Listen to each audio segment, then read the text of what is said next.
He owned an empire. She scrubbed his floors. When her son walked into his boardroom and sat at his computer, the millionaire laughed out loud. What happened 90 seconds later silenced every person in that room. The building swallowed Margaret Holloway at 4:47 every morning. She entered through the service door on the east side, the one that led directly to the maintenance corridor, where the cleaning carts waited in perfect rows. The security guard never looked up when she swiped her badge. In 11 years, he had never once said good morning.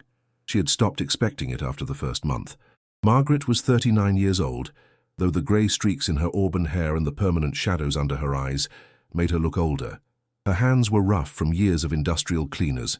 Her back ached from countless hours of pushing heavy carts, and her feet had long ago forgotten what it felt like to not hurt. But every morning, she put on her blue vest, tied her hair back in a neat bun, and walked into Western technologies like a ghost returning to haunt the living. Nobody saw her. That was the point. She cleaned the executive floor first, while the offices were still dark and empty. This was the 32nd floor, where the air smelled like expensive leather and ambition, where the carpet was so thick her cartwheels barely made a sound. She knew these offices better than the people who worked in them. She knew that the CEO kept a bottle of antacid in his bottom drawer. She knew that the chief financial officer had a photograph of his family, that he turned face down before leaving each night and face up each morning, as if ashamed of something. She knew that the woman in the corner office cried sometimes, late at night, when she thought everyone had gone. Margaret knew everything about these people. They knew nothing about her. She paused outside a door marked Legacy Conference Room and felt the familiar tightness in her chest. This room. She had cleaned it 1,000 times. She had scrubbed its mahogany table and polished its floor-to-ceiling windows and emptied its trash cans filled with coffee cups and crumpled presentations, but she had never stopped hating it. 12 years ago, her husband had walked out of this room for the last time. She pushed the thought down, the way she always did, and moved on to the next office. The apartment was small but immaculate. Margaret had learned long ago that you couldn't control much in life, but you could control whether your home was clean, so the tiny two-bedroom in the aging building on Maple Street gleamed like a promise. The floors were spotless. The windows sparkled. The kitchen counter held nothing but a single vase with artificial flowers that looked almost real. It was 6:15 in the evening when she unlocked the door, and she could already hear the familiar sound of fingers tapping on a keyboard. Oliver was at his desk. Her son was 11 years old, small for his age, with sandy blonde hair that fell across his forehead and pale blue eyes that seemed to see through everything. He was wearing the same faded t-shirt he'd worn yesterday, and probably the day before that.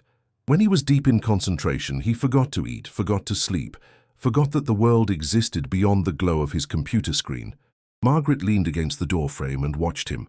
The desk was covered with notebooks, old ones, their covers worn soft with age, their pages yellowed and curling at the edges.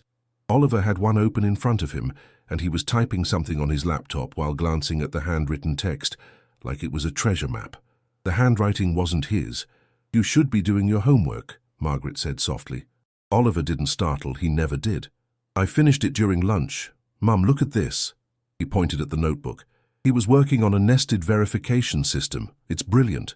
The way he structured the authentication layers, I've never seen anything like it. Margaret walked over and looked at the page. The equations meant nothing to her, but she recognized the handwriting the way she recognized her own heartbeat. Daniel's handwriting. Her Daniel. Dead for 11 years, but still teaching their son from beyond the grave. "Oliver," she put her hand on his shoulder. "It's late. You need to eat dinner. Just 5 more minutes. I think I finally understand what he was trying to do here. If I can just—" "Oliver." Something in her voice made him stop. He looked up at her, and for a moment she saw Daniel so clearly it stole her breath. The same eyes, the same intensity, the same absolute certainty that the answer was just around the corner, if only he could think hard enough. "I'm sorry, Mom." He closed the laptop. I feel like he's right here when I read his notes, like he's teaching me. Does that sound crazy?" Margaret sat down on the edge of his bed. The notebooks were everywhere, under his pillow, stacked on his nightstand, piled in a corner of the closet. 7 notebooks in total, filled with Daniel's thoughts and equations and dreams. Everything he had been, everything he had hoped to become. "It doesn't sound crazy," she said. "Your father was the smartest person I ever knew. If anyone could teach from beyond, it would be him. Oliver picked up one of the notebooks and held it carefully, the way other children might hold a favorite toy. "Tell me about him, Mum. Tell me something new." This was their ritual. Every few weeks, Oliver would ask, and Margaret would search her memory for a story she hadn't told before. A moment, a detail, something to make the ghost feel more real. "He used to sing in the shower," she said. Terribly. Completely off-key. But he didn't care. He said that was the only time his brain would slow down enough to think about something other than code. Oliver smiled. It was Daniel's smile, slightly crooked, full of warmth. What did he sing? Old songs. Things his mother used to play when he was young. Margaret reached out and touched Oliver's hair, brushing it back from his forehead. "He would have loved you so much, Oliver. He would have been so proud of the person you're becoming." Oliver's smile faded. "Mum? What happened to him? Really?" The question hung in the air like smoke. Margaret had never told Oliver the full truth. She had said that his father died in an accident, that it happened before Oliver was born, that Daniel had loved them both more than anything in the world. All of those things were true, but they weren't the whole truth. "He had a difficult time," she said carefully. "Things happened at his work that weren't fair. He lost his job and then he couldn't find another one. It was hard on him." "What kind of things? What happened at his work?" Margaret stood up. "I'll start dinner. Wash your hands and come to the table in 10 minutes. "Mom." 10 minutes, Oliver." She walked to the kitchen and Oliver didn't follow. He knew better than to push when her voice got that particular quality, tight and controlled, like she was holding something fragile that might shatter if she moved too quickly. Later that night, after dinner, after the dishes were washed and put away, after Margaret had checked that Oliver was in bed, she sat alone in the living room with a cup of tea that had long gone cold. The photograph was in her hands. It was from their wedding day. Daniel in a suit he couldn't afford, grinning like he'd won the lottery. Margaret in a simple white dress, looking at him like he was the only person in the world. They had been so young, so certain that love was enough, that talent was enough, that if you just worked hard and did the right thing, the world would reward you. The world had taught them otherwise. Margaret touched Daniel's face in the photograph. Her finger traced the line of his jaw, the curve of his smile. 11 years, and she still reached for him in the night. 11 years, and she still forgot sometimes, for just a moment when she woke up, that he was gone. "I'm sorry," she whispered to the photograph. "I'm sorry I couldn't save you. I'm sorry I couldn't make them see who you really were." The photograph didn't answer. It never did. She put it away in its drawer and went to check on Oliver one more time. He was asleep, but even in sleep his hand rested on one of the notebooks, holding onto his father the only way he could. Margaret stood in the doorway for a long time, watching her son breathe. Tomorrow she would go back to Western Technologies. She would push her cart through the hallways where Daniel used to walk. She would clean the offices of people who had never known him, who had never heard his name, who would never understand that the woman emptying their trash cans was the widow of a man their company had destroyed. And she would say nothing, because staying invisible was the only way she knew how to survive. The next morning, Margaret's phone rang at 5:30 a.m. It was her supervisor, Patricia, a woman with a voice like sandpaper and a permanent expression of disapproval. "Holloway, there's been a schedule change. Schools are closed today for teacher training. Do you have somewhere for your kid?" Margaret's heart sank. I can try to find someone, but no time. The executive floor needs extra attention today. Some big crisis happening. All hands on deck. Bring the kid if you have to. Just keep him out of sight. And I mean completely out of sight. If anyone important sees him, it's your job." The line went dead. Margaret sat on the edge of her bed and tried to breathe. Bringing Oliver to Western Technologies. Into that building, near those people. She had spent 11 years keeping him away from that place, keeping him safe from the truth about what had happened there, keeping the two worlds separate, her world of mops and cleaning supplies and his world of notebooks and code. But she had no choice. She went to Oliver's room and found him already awake, hunched over his laptop with one of Daniel's notebooks open beside him. "Oliver, I need to bring you to work with me today." He looked up, confused. "To the cleaning company?" "To the building where I clean. You'll have to stay hidden. I'll find a quiet room where you can read and do homework, but you can't let anyone see you, do you understand?" Oliver nodded slowly. "Okay, Mom. Can I bring—" "Yes, you can bring the notebooks." He smiled, and for a moment, Margaret almost smiled too. Then she remembered where they were going, and the smile died. "Get dressed," she said. "We leave in 20 minutes. As she walked back to her room, she heard Oliver call after her. "Mum, the building where you work, is it the same one where Dad worked?" Margaret stopped. She didn't turn around. Oliver's voice continued, quiet but certain. "Some of Dad's notes have project codes. I searched one of them online last night. It came back with results for a company called Western Technologies." She heard him stand up, heard his footsteps approaching. "I looked up their logo, Mom." She felt him behind her now, close enough to touch. "It's the same logo that's on your uniform." Margaret's hand gripped the doorframe. Her knuckles went white. 11 years of secrets, 11 years of silence, and her 11-year-old son had unraveled it all with a simple internet search. She turned to face him. His eyes, Daniel's eyes, were filled with questions she wasn't ready to answer. "Get dressed," she said again, her voice barely a whisper. "I'll explain everything, but not here. Not now." Oliver held her gaze for a long moment. Then he nodded and went back to his room. Margaret leaned against the wall and closed her eyes. The collision she had spent a decade avoiding was finally coming. Her son was about to walk into the building that had destroyed his father, and she had no idea what would happen when he did. The cleaning cart was large enough to hide a small child.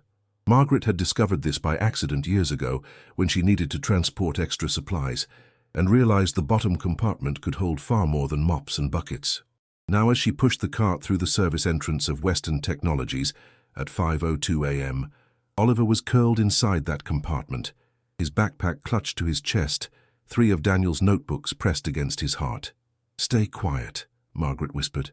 "We're passing the security desk." Oliver didn't respond. He didn't need to. He understood. The guard didn't look up. He never did.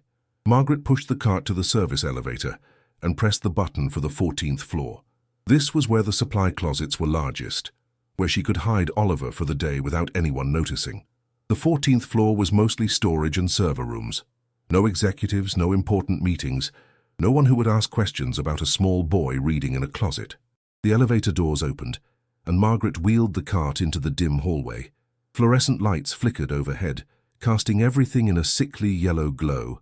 She found the supply closet at the end of the corridor, unlocked it with her master key, and helped Oliver climb out of the cart. "Here," she spread a clean towel on the floor for him to sit on. "I brought you sandwiches and water. There's a bathroom 2 doors down on the left. Don't use any other bathroom, don't wander, don't let anyone see you." Oliver looked around the closet. Shelves lined with cleaning supplies, boxes of paper towels, the sharp smell of disinfectant. Not exactly a playground.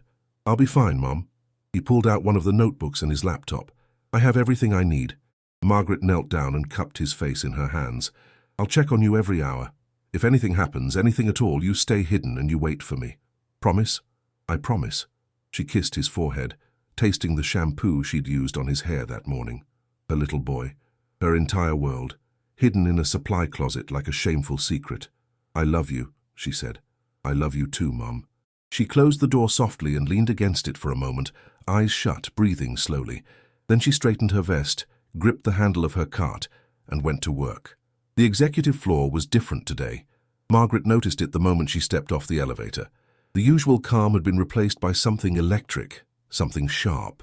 People were already in the hallways despite the early hour, not the cleaning staff, but executives in expensive suits, their faces tight with worry. She kept her head down and pushed her cart toward the first office on her list. Invisible. Just the cleaning woman. Nothing to see here, but she could hear them talking. 3 weeks and nothing. Not one solution. The board is going to lose their minds. If this gets out, when this gets out, it's not a matter of if anymore. Margaret emptied a trash can and moved to the next office. She had learned long ago that being invisible meant you heard things. People talked around her like she was furniture, like she didn't have ears or a brain or the ability to understand their words. "I heard they're bringing in someone from the government. Last resort." Last resort was 2 weeks ago. We're past last resort. We're in disaster territory. She finished the first row of offices and moved to the executive corridor. Here, the tension was even thicker. Richard Weston's corner office had its blinds drawn, but she could see shadows moving behind the glass. Multiple people, raised voices. Margaret paused outside the door, pretending to adjust something on her cart. "Doesn't matter how much we pay them. If they can't fix it, they can't fix it. Then we find someone who can. There is no one left to find. We've tried every major security firm on the planet, MIT, Stanford, that Israeli group that charges more than most countries' defense budgets. Nobody can solve this. Margaret moved on. Whatever crisis was consuming the executives, it wasn't her concern. She had her own problems. A son hidden in a supply closet, a shift that needed to be completed, a life that needed to be survived. She was mopping the hallway near the conference room when someone rounded the corner too fast. The collision was sudden and violent. The bucket tipped. Dirty water splashed across the floor, across Margaret's uniform, across the expensive shoes of the man who had crashed into her. "What the—" He looked down at his ruined shoes, then up at Margaret, his face contorted with disgust. "Watch where you're going. I'm so sorry, sir. I'll clean it right away. You'll do more than clean it. These shoes cost more than you make in a month." He stepped closer, his voice dropping to something cold and cruel. "Actually looking at you, probably more than you make in a year." Margaret kept her eyes on the floor. "I apologize, sir. It won't happen again." "It better not." He stepped around her like she was garbage, leaving wet footprints on the carpet she had just cleaned. She mopped up the spill in silence. Her hands weren't shaking. They had stopped shaking years ago. You couldn't survive a decade of invisibility if you let every cruelty break you. But something was building inside her today, something that felt like pressure behind a dam. At 10:15 a.m., Margaret checked on Oliver. He was exactly where she'd left him, cross-legged on the towel, one of Daniel's notebooks open on his lap, and his laptop balanced on a box of paper towels. He looked up when she entered, and his eyes were bright with something she recognized. The look Daniel used to get when he was close to solving something. "Mom, I found something." Margaret closed the door quickly. "Keep your voice down. What did you find?" "The company. This company." Oliver turned the notebook toward her. "Dad's notes have project codes everywhere. I didn't pay attention before because I was focused on the technical stuff. But look at this." He pointed to a string of letters and numbers in Daniel's handwriting. WSTSEC 7749. "I searched it online," Oliver continued.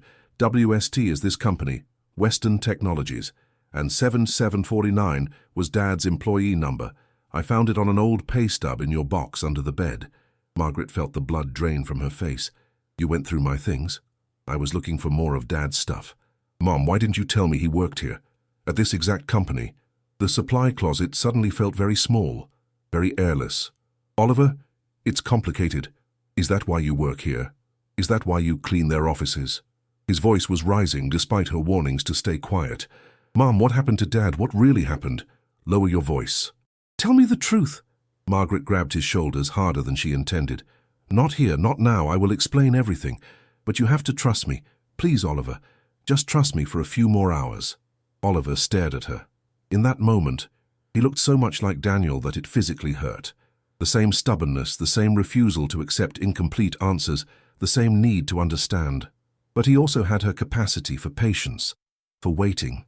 "Okay," he said quietly, "a few more hours, but then you tell me everything." Margaret nodded.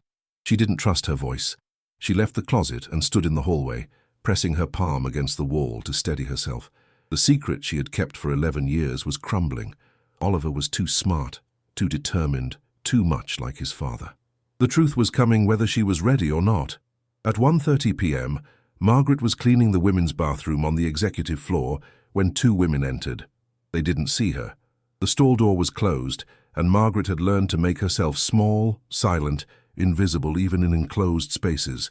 She heard the click of expensive heels, the rustle of designer clothing, the opening and closing of purses. "Did you see Richard's face in the meeting? I thought he was going to have a stroke. He should be worried. If this breach goes public, the stock will tank. We're talking billions in losses.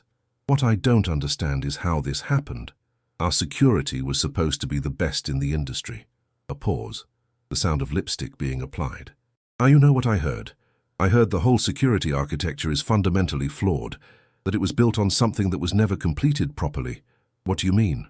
"I mean someone left before they could finish what they started. Some engineer, back in the early days. There was some kind of scandal, theft or something. He was fired, and whoever took over his work just patched it together. The foundation was never solid." Margaret's heart stopped. "That's terrifying. You're saying our entire security system is built on incomplete work? I'm saying that's the rumor, and if it's true, no outside consultant is going to fix it. You can't fix a foundation without tearing down the building." The women left. The door swung shut behind them. Margaret sat on the toilet lid, her legs unable to hold her. Her chest felt tight, her vision blurred. Daniel's work. They were talking about Daniel's work, the security system he had been developing before they destroyed him, the project he never got to finish because they accused him of theft and threw him out like trash. That system, his system, was now failing.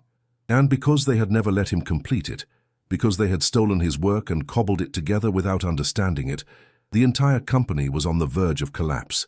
The irony was so sharp, it drew blood. At 3 p.m., Margaret found Oliver in the supply closet with tears streaming down his face. What happened? She rushed to him, terrified someone had found him, that something had gone wrong. I figured it out, Mom. His voice was barely a whisper. I know what they did to Dad. He turned his laptop toward her. On the screen was an old news article archived on some forgotten website. The headline read, "Western Technologies Engineer Terminated After Code Theft Allegations." The article was brief and cruel. It described Daniel Holloway as a promising but troubled engineer who had allegedly stolen proprietary code from a senior colleague named Vincent Crane. It mentioned his termination. It mentioned that he could not be reached for comment. Of course, he couldn't be reached. By the time anyone cared enough to ask, he was already gone. He didn't steal anything, Oliver said. I know he didn't. I've read his notebooks, Mom, every single one. That code was his. Those ideas were his. I can see his mind working through the problems, step by step. No one else could have written that. Margaret sat down beside her son and pulled him into her arms. You're right, she said. He didn't steal anything. They stole from him. Why didn't you tell me? Because I wanted to protect you. Because I didn't want you to grow up with that anger, that pain, because... Her voice broke. Because every time I talk about what they did to him, I have to live through losing him all over again. Oliver held her tight. For a moment, they were just a mother and son, grieving together for a man they had both loved in different ways, one through memory, one through inheritance. The problem they can't solve, Oliver said finally, pulling back to look at her. The security flaw that's destroying the company. I think I know what it is. Margaret stared at him. Dad's notebooks. He was working on exactly this kind of vulnerability. He saw it coming 12 years ago. He had a solution, Mom. It's all written down. Oliver, I can fix it. I understand his work. I've been studying it my whole life. His eyes burned with something fierce and desperate. I can finish what he started. The words hung in the air between them.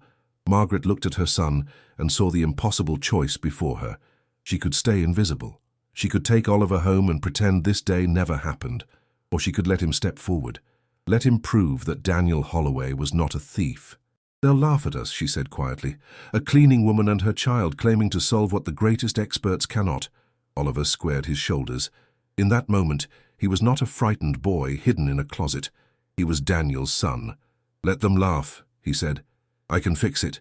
Margaret looked at her uniform, at her raw hands. Then she looked at her son. Together, she opened the supply closet door. It was time to stop being invisible. Margaret had walked these hallways 1,000 times without being seen. Now, as she moved toward the executive floor with Oliver beside her, she felt every step like a heartbeat. The cleaning cart stayed behind. The blue vest stayed on, but everything else had changed. Oliver carried his backpack with the notebooks inside. His face was pale but determined, his jaw set in a way that made him look older than 11. He didn't speak. Neither did she. There was nothing left to say. The elevator doors opened on the 32nd floor, and Margaret felt the shift immediately. The air was thick with tension, sharp with fear. Executives hurried past without seeing her. They never saw her, but their faces told the story. Whatever was happening behind those glass walls was bad, catastrophic, good. She walked toward the main conference room. Through the windows, she could see them. A dozen people in expensive suits gathered around a long table covered with laptops and papers. Richard Weston stood at the head, his silver-streaked hair disheveled, his tie loosened, his face a mask of barely controlled panic. Margaret stopped outside the door. Her hand trembled on the handle. 11 years. 11 years of emptying their trash cans. 11 years of mopping their floors. 11 years of being invisible while they walked on carpets that covered the grave of everything she had loved. Mum, Oliver's voice was soft. We don't have to do this. She looked at him, Daniel's eyes in a child's face. Yes, we do. She pushed open the door. The room fell silent. Every head turned. Every conversation stopped. For a moment, nobody seemed to understand what they were seeing. The cleaning woman, standing in the doorway of a crisis meeting with a child beside her. Richard Weston was the first to speak. "What is this? Who let you in here?" Margaret stepped forward. Her voice didn't shake. "My name is Margaret Holloway. I've worked in this building for 11 years. You've never noticed me. I don't care who you are. This is a private meeting. Get out. My son can solve your problem." The words landed like stones in still water. Ripples of confusion spread across the room. A man near the window, grey-haired, expensive watch, the look of someone who had never been told no, let out a short laugh. "Excuse me? The security vulnerability, the one that's going to destroy your company." Margaret gestured to Oliver. "My son can fix it." For a moment, nothing happened. Then Richard Weston began to laugh. It started as a chuckle, low and disbelieving. But it grew, it built, and soon the entire room had joined him. A chorus of expensive suits and designer watches, laughing at a cleaning woman and her child. "This is priceless." The grey-haired man wiped his eyes. "Absolutely priceless. Richard, please tell me someone is recording this." "The cleaning lady's son." A woman in a red blazer shook her head, smiling. "The cleaning lady's son is going to solve what MIT couldn't, what Stanford couldn't, what $100 million in consultants couldn't. Maybe he learned it from scrubbing toilets," someone called from the back of the room. "That's basically what our security team has been doing for 3 weeks." More laughter. Louder now, crueler. Richard Weston walked toward Margaret and Oliver, his footsteps deliberate, his smile sharp as a blade. He stopped in front of Oliver and leaned down, bringing his face close to the boy's. "Tell me something, son. How old are you?" Oliver met his gaze without flinching. 11. 11.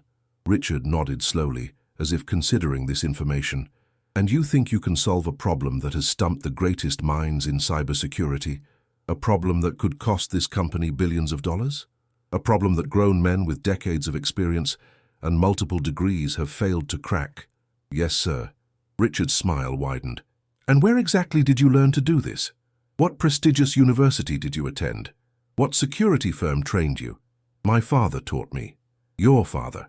Richard straightened up and turned to address the room. "Did you hear that? His father taught him. I'm sure his father is a world-renowned expert in—" "My father's name was Daniel Holloway." The name fell into the room like a grenade. Richard's smile flickered. Behind him, Margaret saw movement. A woman in the corner, dark hair cut in a sharp bob, her face suddenly drained of color. Victoria Manning. Margaret recognized her, though they had never spoken. Victoria had been here 12 years ago. Victoria had been in the room when Daniel was destroyed. "Daniel Holloway," Richard repeated slowly. The name clearly meant nothing to him. One employee among thousands, fired and forgotten, erased from the company's memory like a typo in an old document. "He worked here," Oliver continued. 12 years ago, he developed the security architecture that you've been using ever since.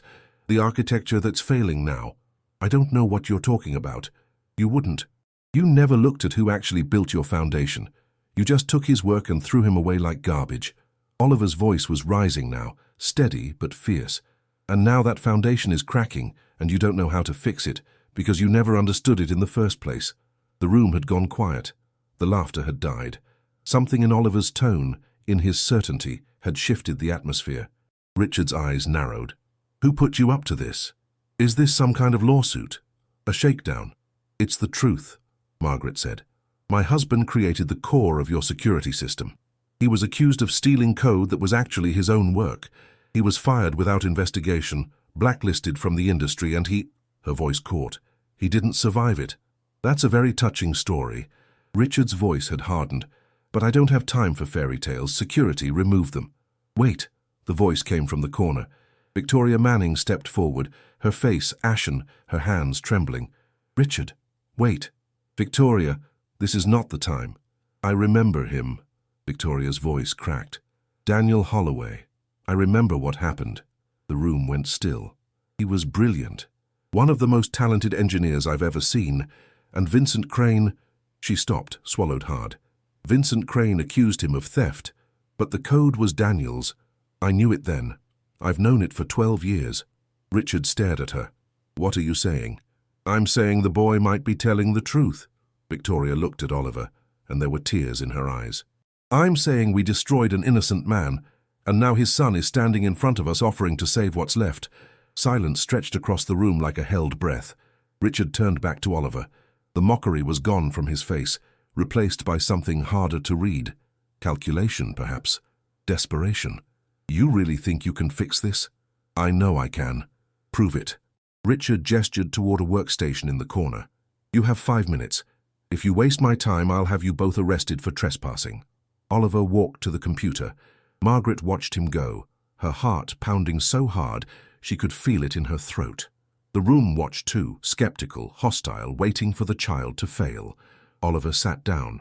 He pulled one of Daniel's notebooks from his backpack and opened it to a marked page. Then his fingers began to move across the keyboard. The room watched in silence. 30 seconds passed. A minute. Oliver's focus was absolute, his eyes flicking between the screen and his father's handwriting. He was somewhere else now, not in this room full of hostile executives, but in the space between his father's mind and his own, following a path that had been laid out 12 years before he was born. This is ridiculous, someone muttered. We're watching a child play on a computer while our company burns. Quiet. Victoria's voice was sharp. She was watching Oliver with an intensity that bordered on desperate hope. 2 minutes. Oliver's fingers flew faster. Code scrolled across the screen, lines and lines of it, appearing almost faster than the eye could follow. Margaret didn't understand what she was seeing, but she understood the expressions on the faces around her. The skepticism was fading. The mockery was dying. Something was happening on that screen that they hadn't expected. That's not possible, one of the consultants breathed. He's rewriting the authentication protocol in real time. Not rewriting. Oliver didn't look up from the keyboard. Completing. This is what my father designed. He just never got to finish it. 3 minutes. The tension in the room was unbearable. Margaret gripped the back of a chair to keep herself upright. 4 minutes. Oliver pressed one final key and sat back. For a moment, nothing happened. Then every screen in the room flickered. A notification appeared, identical on every laptop, every monitor, every device connected to the Western Technologies network. Security protocol updated. Vulnerability patched. System integrity restored. Nobody moved. Nobody spoke. Oliver turned around in his chair. He looked at Richard Weston with those pale blue eyes, Daniel's eyes, and his voice was quiet when he spoke. My father built your empire. You destroyed him for it. But you couldn't destroy what he left behind. The silence that followed was absolute. Richard Weston stood frozen, staring at the notification on the nearest screen, as if it were written in a language he couldn't understand. Around him, his executives and consultants exchanged glances of shock and disbelief. Victoria Manning was crying openly now, tears streaming down her face as she looked at Oliver. How? Richard's voice was barely a whisper. How is this possible? Oliver stood up from the workstation. He walked back to his mother's side and took her hand. My father wrote everything down. Every idea, every solution, every piece of his work. He thought he was leaving behind proof that he wasn't a thief. He didn't know he was leaving behind an inheritance. Margaret squeezed her son's hand. Tears were rolling down her own cheeks now, but she didn't wipe them away. Let them all see what they had done. You asked who taught me, Oliver said, looking directly at Richard. My father taught me, from notebooks filled with his handwriting, from solutions to problems he saw coming 12 years ago, from a mind that your company stole and then threw away. He reached into his backpack and pulled out one of Daniel's notebooks. The cover was worn, the pages yellowed, the binding held together with tape and hope. This is who Daniel Holloway was. Not a thief, not a criminal, a genius who loved his work and trusted the wrong people. Oliver held the notebook out toward Richard. You can have your security system back, but you can't have this. This belongs to us. Richard didn't take the notebook. He couldn't seem to move at all. It was Victoria who finally broke the silence. She walked forward, her heels clicking on the floor, and stopped in front of Margaret. I'm sorry, she said. I'm so sorry. I knew what Vincent did and I said nothing. I was afraid. I was a coward. And your husband paid the price for my silence. Margaret looked at the woman who had watched her husband be destroyed and done nothing. 11 years of anger rose up in her chest. 11 years of cleaning floors and being invisible, and knowing that somewhere in this building were the people responsible for everything she had lost. But when she spoke, her voice was steady. His name was Daniel. He loved to sing in the shower, even though he couldn't carry a tune. He made pancakes every Sunday morning. He used to say that code was just another language and that anyone could learn it if they tried hard enough. She paused, and when she continued, her voice was thick with grief. That's who you threw away, not a file in your system, not a liability to be managed. A man, a husband, a father who never got to meet his son. Victoria covered her mouth with her hand. Around the room, faces that had been laughing 5 minutes ago now looked away in shame. Margaret turned to Richard Weston. My son just saved your company. He did it with the work you stole from his father. I think you owe us a conversation. Richard finally found his voice. It was hoarse, uncertain, nothing like the commanding tone he had used to mock them minutes before. I think you're right. The conference room emptied in silence. Richard Weston dismissed everyone with a single wave of his hand. The consultants, the board members, the executives who had been laughing 5 minutes ago. They filed out without protest, glancing back at Margaret and Oliver with expressions that ranged from shame to disbelief. Only 4 people remained: Richard, Victoria, Margaret, and Oliver. The door clicked shut. The glass walls suddenly felt like the sides of an aquarium, sealing them in with something that had been buried for 12 years. Richard walked to the window and stood with his back to the room. The city spread out below him, towers of glass and steel, monuments to ambition and power. His city, his kingdom, built on foundations he had never bothered to examine. Tell me everything, he said without turning around. From the beginning. Margaret looked at Victoria. The woman was still trembling, her perfect composure shattered, mascara streaking down her cheeks. For 11 years, Margaret had imagined this moment, the moment when someone who knew the truth would finally speak it. She had imagined rage. She had imagined satisfaction. She felt neither, only exhaustion and a grief that had never fully healed. You tell him, Margaret said quietly. You were there. I only know what Daniel told me before he stopped talking, altogether. Victoria closed her eyes. When she opened them again, something had shifted in her face. The mask of the polished executive was gone. What remained was a woman carrying a weight she could no longer bear. Daniel Holloway joined Western Technologies 13 years ago, Victoria began. He was 28 years old, brilliant, absolutely brilliant. The kind of mind that comes along once in a generation. She walked to the table and sat down heavily, as if her legs couldn't hold her anymore. He was assigned to the security division. Back then, we were just starting to build what would become our core architecture.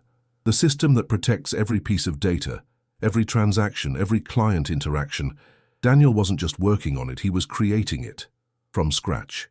Every fundamental principle, every protocol, every line of foundational code. Richard turned from the window. I don't remember any of this. You wouldn't. You were focused on acquisitions, expansion, the things that made headlines.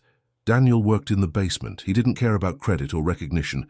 He just cared about building something that worked. Victoria's voice cracked. Vincent Crane was his supervisor. Older, more political, less talented. He saw what Daniel was creating and he knew it was extraordinary.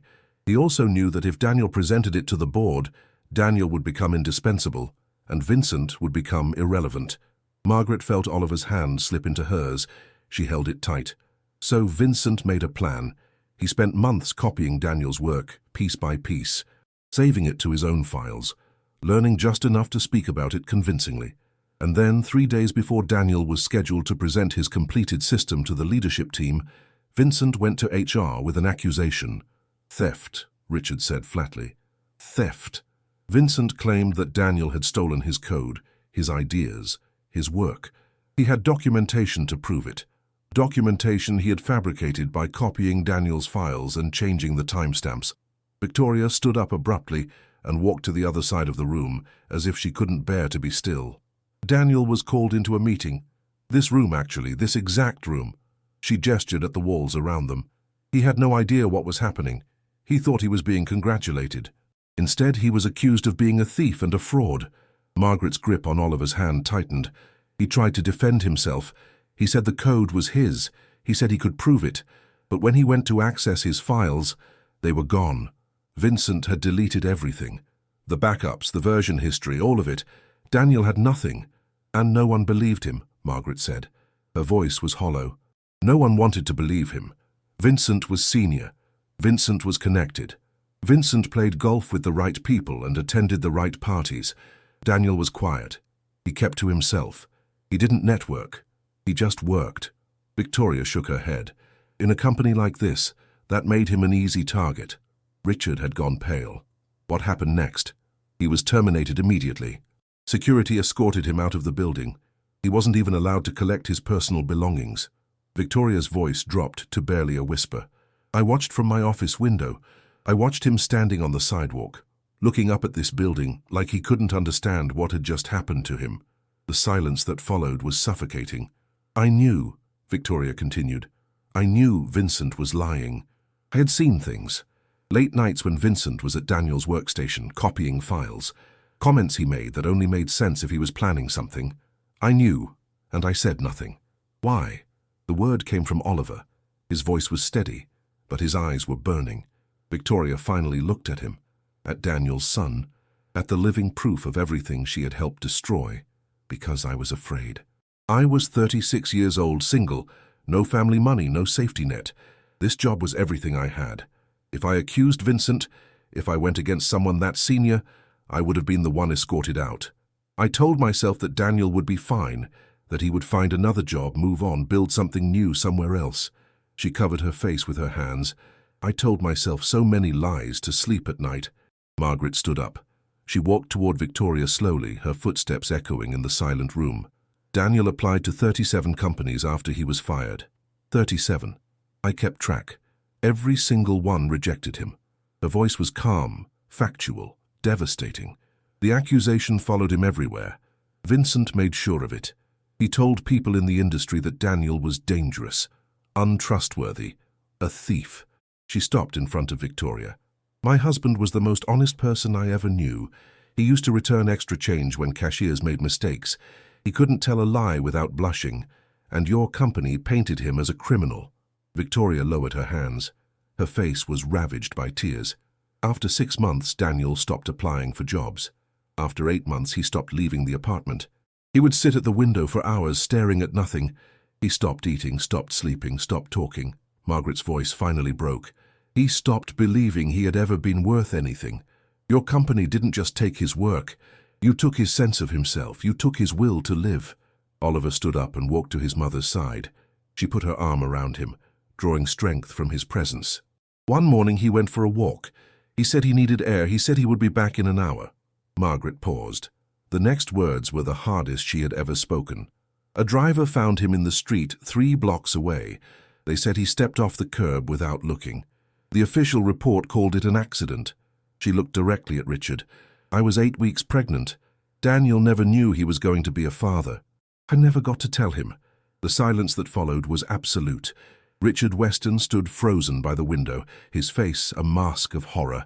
Victoria had collapsed into a chair, sobbing openly, and Oliver, Daniel's son, Daniel's legacy, stood beside his mother with tears streaming down his face.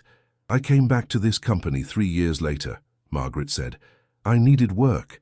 I needed to support my son, and there was a certain justice in it, cleaning the floors of the people who had destroyed my husband, being invisible in the place where his name had been erased. She pulled her cleaning vest slightly, showing the Western Technologies logo embroidered on the chest. 11 years. I've worn your logo for 11 years. I've emptied your trash and scrubbed your toilets and listened to you complain about traffic and stocks and vacation homes, and not once did any of you see me. Not once did any of you wonder who I was or what I had lost. Richard finally spoke. His voice was hoarse, barely recognizable. What happened to Vincent Crane? Victoria answered. He presented Daniel's work as his own, got promoted, got a corner office. But he couldn't maintain what he had stolen. He didn't understand it deeply enough. When problems arose, he couldn't fix them. He was quietly let go 5 years later. Generous severance. Good references. He's living in Europe now. Consulting. He faced no consequences, Oliver said. It wasn't a question. None. He destroyed a man's life, stole his work, and walked away clean. Oliver reached into his backpack and pulled out one of Daniel's notebooks. He opened it to a page covered in his father's handwriting and held it up. This is who my father was. Not the lies they told about him. This. He pointed to a diagram. a flow of logic that none of them, except perhaps Victoria, could understand. He saw this problem coming 12 years ago. He designed a solution, and he wrote it all down because he believed that someday someone would need it. His voice strengthened. He didn't know he was writing it for me. He didn't know I would exist. But somehow, he left me everything I needed to finish what he started. Richard walked toward Oliver slowly. He stopped a few feet away and looked at the notebook, at the pages filled with the thoughts of a dead man. "I signed the termination papers," he said quietly. "I don't remember doing it. It was just another document in a stack of documents, another decision made in a hurry, based on someone else's recommendation." He looked up at Margaret. "That's not an excuse. It's an explanation. I built this company by trusting the people around me, and I never questioned whether that trust was deserved." "Trust?" Margaret's voice was bitter. "My husband trusted this company. He trusted that his work would speak for itself. He trusted that truth would matter. It should have. But it didn't. It doesn't. Not in your world." Richard was silent for a long moment. When he spoke again, his voice was different, smaller, more human. "What do you want? I'll give you anything. Money, a settlement. Whatever it takes to—" "I've had 11 years to think about what I want." Margaret cut him off. 11 years of emptying trash cans and watching you people live your lives like nothing happened. 11 years of raising my son alone, telling him stories about a father he would never meet. She stepped closer to Richard. "I don't want your money. I don't want a settlement. I don't want to sign papers that make this go away quietly." "Then what?" Margaret looked at Oliver, her son, Daniel's son, the boy who had just saved an empire with his father's stolen work. "I want his name back." Richard frowned. "What do you mean?" "I mean, I want the world to know who Daniel Holloway really was. Not a thief, not a fraud. The man who built the foundation of everything you have. I want a public acknowledgement of what was done to him. I want everyone to know that my husband was innocent." She paused. "And I want my son to grow up in a world where his father is remembered for what he created, not for the lies that were told about him." Richard stared at her for a long moment. Then he nodded slowly. "You're not asking for revenge. Revenge won't bring Daniel back. Revenge won't give Oliver a father. Revenge is just another kind of poison, and I've already swallowed enough of that for one lifetime." She straightened her shoulders. "I'm asking for truth. I'm asking for justice. I'm asking you to do what you should have done 12 years ago. Listen to the evidence and tell the world what really happened." The afternoon light was fading outside the windows. The city below was beginning to light up, towers glowing against the darkening sky. Richard Weston looked at Margaret, at Oliver, at Victoria, still weeping in her chair, and finally, at the notebook in Oliver's hands, the testament of a dead man who had never stopped teaching his son. "Okay," he said, "you'll have it, all of it." Margaret felt something shift in her chest. Not relief, not yet, but something that had been locked tight for 11 years finally beginning to loosen. "When?" "Tomorrow. I'll call a press conference. I'll tell them everything." Richard's voice was steady now, resolved. "And I'll make sure the world knows exactly who Daniel Holloway was." Oliver closed the notebook gently. He looked up at his mother, and for the first time since they had walked into this room, he smiled. It was Daniel's smile, and seeing it, Margaret finally let herself believe that this nightmare might actually end. The morning light filtered through the curtains of the small apartment on Maple Street. Margaret stood in front of her closet, her hand hovering over the blue cleaning vest that had been her armor for more than a decade. She had worn it thousands of times. She had hidden behind it, disappeared into it, let it transform her into someone invisible, someone safe. Today, she left it hanging. Instead, she reached for a simple dress, dark green, the color Daniel had always said brought out her eyes. She hadn't worn it in years, hadn't had a reason to, but today was different. Today, she would be seen. Oliver appeared in her doorway, already dressed in his best clothes, a white button-down shirt and dark pants that Margaret had bought months ago for a school event he never attended. He looked older somehow, more serious, as if the events of the past few days had aged him in ways that couldn't be measured in years. "Mom, are you ready?" Margaret looked at her reflection in the mirror. The woman staring back at her was tired, worn, marked by grief. But there was something else there now. Something that hadn't been there for a very long time. Hope. "Almost," she said. "Just give me a minute." She opened the drawer of her nightstand and pulled out the photograph, the one from her wedding day. Daniel's smile, her own joy, a future that had been stolen before it could begin. "We did it," she whispered to the photograph. "Oliver did it. Your son finished what you started." She pressed her lips to the glass, then tucked the photograph into her purse. Daniel would come with them today. He would be there when the world finally learned the truth. The press conference was scheduled for 10 o'clock. Richard Weston had chosen the main auditorium at Western Technologies headquarters, a vast space with polished floors and towering windows that flooded everything with natural light. It was usually reserved for product launches and shareholder meetings, for announcements of triumph and expansion. Today it would be used for something else entirely. Margaret and Oliver arrived through a side entrance, escorted by a young woman from Richard's office, who treated them with a nervous deference that felt foreign after so many years of being ignored. They were led to a small room behind the stage, where they could watch the proceedings on a monitor without being seen by the crowd. Victoria Manning was already there. She looked different from the woman who had confessed in the conference room. The tears had been cleaned away, her makeup carefully reapplied, but her eyes were still red, and her hands still trembled slightly as she clutched a cup of coffee she hadn't touched. "Margaret," Victoria stood when they entered. "I wasn't sure you would come." "I needed to see it," Margaret said simply. "I needed to hear him say it." Victoria nodded. She looked at Oliver and something in her face crumpled. "I've been thinking all night about what I could possibly say to you, both of you, about how to apologize for what I did. What I didn't do." She shook her head. "There aren't words big enough." Oliver studied her for a long moment.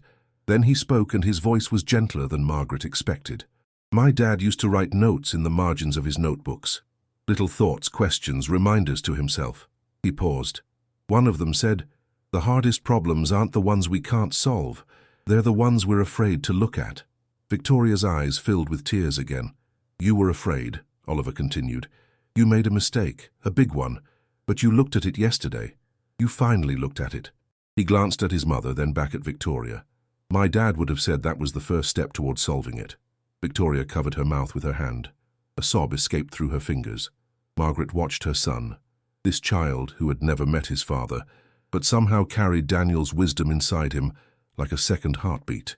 She had spent years trying to protect Oliver from the pain of what had happened, but maybe in the end it was Oliver who would teach her how to let it go. "I don't forgive you yet," Margaret said quietly. Victoria looked up, startled. "But I'm willing to try. That's the best I can offer right now." Victoria nodded, tears streaming down her face. "That's more than I deserve." The monitor on the wall flickered to life. The auditorium was filling with journalists, cameras, microphones. The world was gathering to hear what Richard Weston had to say. Margaret took Oliver's hand and sat down to watch. Richard Weston walked onto the stage at exactly 10 o'clock. He looked different from the man who had laughed at them in the conference room. The arrogance was gone, replaced by something heavier. "Thank you all for coming," he began. "I called this press conference to make a statement about events that occurred at this company over a decade ago. Events that I am deeply ashamed to only be learning about now." He paused, took a breath. 12 years ago, a brilliant engineer named Daniel Holloway was terminated from Western Technologies. He was accused of stealing code from a senior colleague. I signed those termination papers without question. He looked directly into the nearest camera. That was a mistake. Daniel Holloway did not steal anything. He was the victim of a deliberate scheme by Vincent Crane, who fabricated evidence and destroyed Daniel's files to cover his own theft. A murmur rippled through the crowd. Cameras flashed. The security architecture that has protected this company for over a decade was created by Daniel Holloway. We repaid him by destroying his reputation, his career, and ultimately his life. Richard's voice broke. He paused to compose himself. Daniel passed away shortly after his termination. He died believing he was a failure. He was none of those things. He was a genius whose trust was betrayed in the worst possible way. In the small room behind the stage, Margaret was crying silently. Oliver held her hand, tears falling freely. "I cannot undo what was done," Richard continued, "but I can tell the truth. Publicly. Permanently." He pulled out a folded paper. "This is a formal statement acknowledging Daniel Holloway as the creator of our core security architecture. It will be published everywhere. Anyone who searches his name will find the truth." He set the paper down. "Additionally, I am announcing the Daniel Holloway Foundation for Young Innovators. $50 million from my personal wealth to provide scholarships for talented young people from difficult circumstances. Margaret gasped. $50 million, carrying Daniel's name into the future.